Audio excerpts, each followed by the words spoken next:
The Telangana government has decided to halt the transfer of a Rs 100 crore donation from the Adani Foundation to the Young India Skills University. This decision follows significant criticism from various political parties, including the BRS and the BJP, targeting the Congress-led state administration.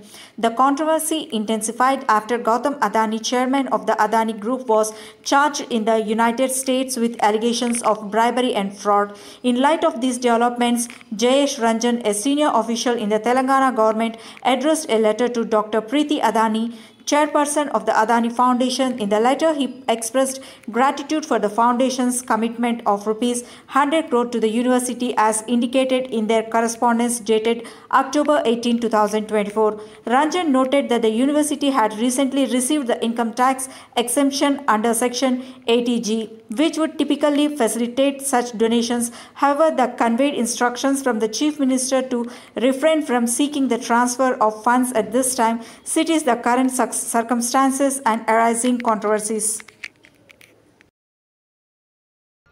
రాష్ట్ర ప్రభుత్వాలు గాని కేంద్ర ప్రభుత్వాలు గాని ఏదైనా అంశంలో టెండర్లు పిలిచినా ఏదైనా అంశంలో పెట్టుబడులు పెట్టడానికి అవకాశాలు కల్పించినా అందరికీ సమానమైన అవకాశాలు అందరూ పోటీ పడే విధంగా నిబంధనలను తయారు చేసి నిబంధనల మేరకు టెండర్లను నిర్వహించి అందులో ఎవరు ఆ టెండర్లలో రాణిస్తే వాళ్లకు కాంట్రాక్టులు ఇవ్వడం కానీ లేదా ఏదైనా పనులను కేటాయించడం కానీ ఏదైనా విషయాలతో అదానీనే కాదు అంబానీ కావచ్చు టాటా కావచ్చు బిర్లా కావచ్చు ఈ దేశంలో ఉండే ఏ సంస్థలకైనా రాజ్యాంగబద్ధమైన రక్షణ ఉంటుంది, వాళ్ళు పెట్టుబడులు పెట్టడానికి అవకాశం ఉంటుందని రాహుల్ గాంధీ గారు వివరించడం జరిగింది. అయినా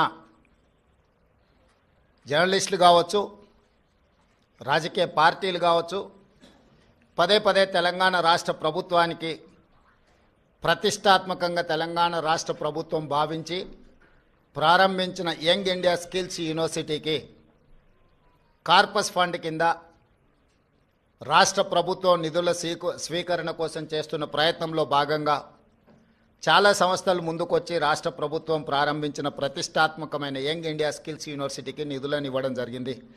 దాంట్లో భాగంగానే అదానీ సంస్థ కూడా 100 కోట్ల రూపాయలను కార్పొరేట్ సోషల్ రెస్పాన్సిబిలిటీ కింద తెలంగాణ రాష్ట్ర ప్రభుత్వం ప్రారంభించిన యంగ్ ఇండియా స్కిల్స్ యూనివర్సిటీకి ఇస్తాము అని చెప్పి ఆమోద లేఖ ఇవ్వడం జరిగింది. ఈ అంశాన్ని ప్రస్తావించి